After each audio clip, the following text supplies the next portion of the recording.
Salam sejahtera untuk kita semua. Shalom. Bertemu dengan saya Tuti Murniawati Hia, NIK 21010025. Di sini kita akan membahas tentang mengelola perubahan dan inovasi.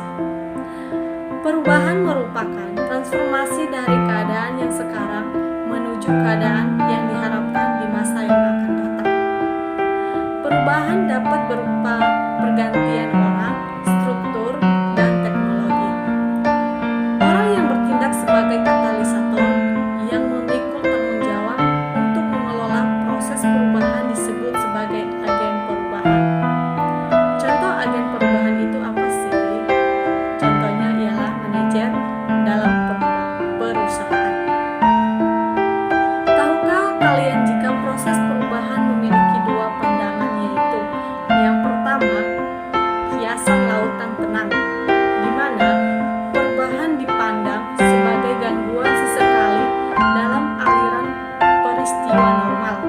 Nah, organisasi di sini dianggap sebagai rakit kecil yang mengarungi lautan tenang.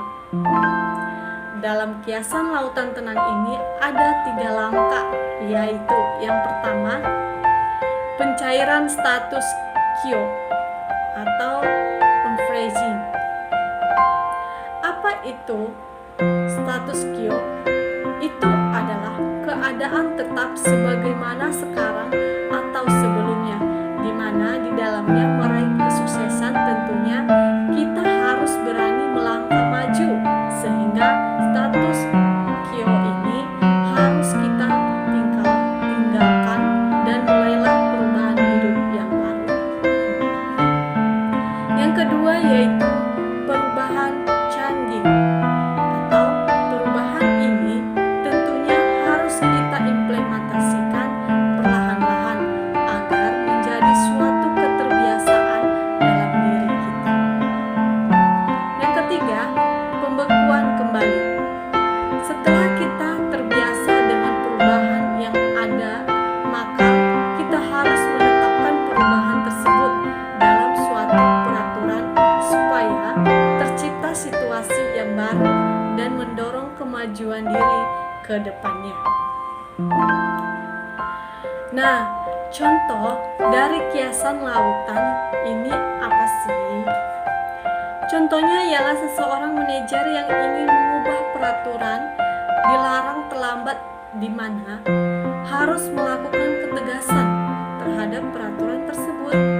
Nah, setelah karyawan tersebut sudah mulai terbiasa dan mulai mengikuti peraturan mengenai datang terlambat ini, manajer memberikan penghargaan kecil terhadap karyawannya yang tidak pernah datang terlambat.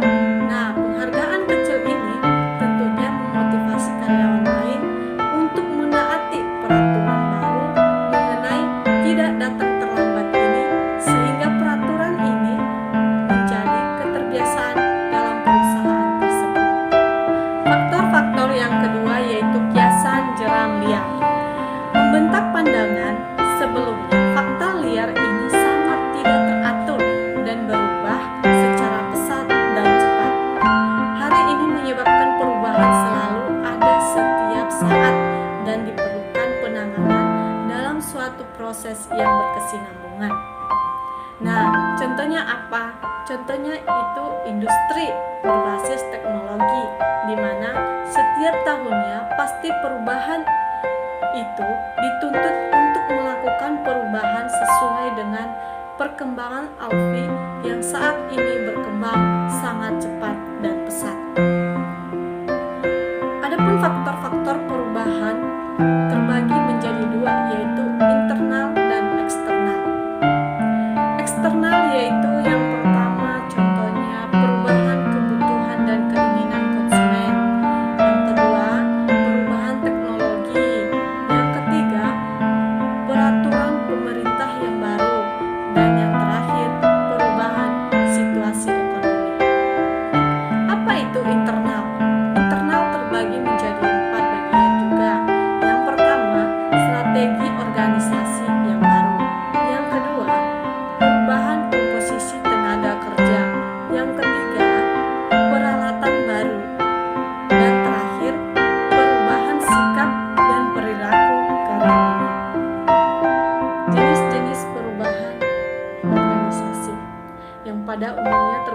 kedua yaitu pertama, perubahan terencana, perubahan yang dirancang dan diimplementasikan secara berurutan dan tepat waktu. Yang kedua, perubahan reaktif, perubahan yang memiliki respon terhadap suatu peristiwa sebagai antisipasi peristiwa di masa depan yang muncul. Jenis-jenis perubahan berdasarkan objek yang berubah. Struktur, spesialisasi kerja, teknologi, metode kerja dan peralatan, personal, sikap, ekspektasi, persepsi. Jadi ASD.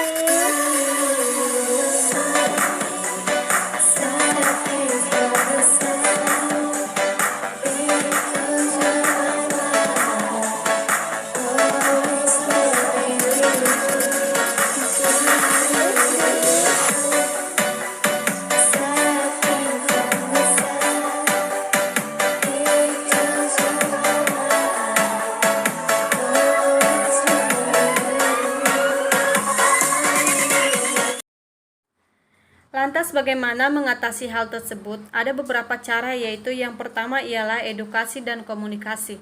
Berkomunikasilah dengan karyawan mengenai alasan mengapa perlu ada perubahan. Hal ini untuk meminimalisir misi komunikasi dan juga agar menimbulkan rasa saling percaya serta kredibilitas dalam menghadapi perubahan.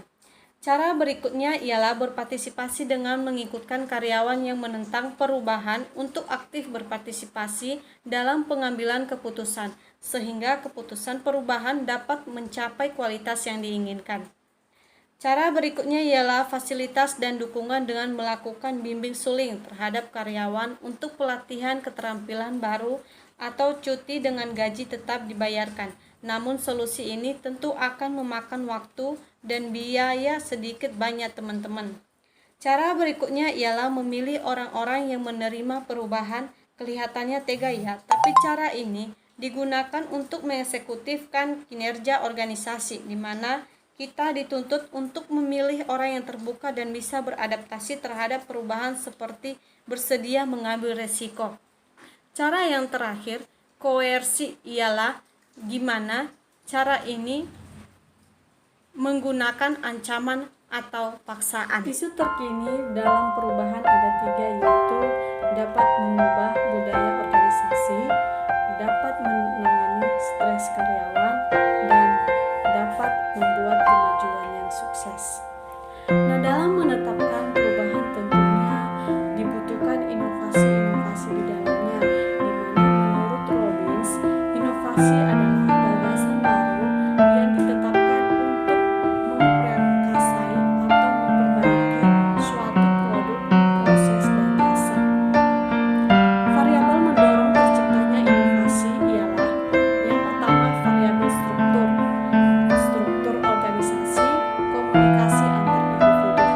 Yang kedua, variabel sumber daya manusia, kreativitas komunitas, komitmen untuk pelatihan dan perkembangan.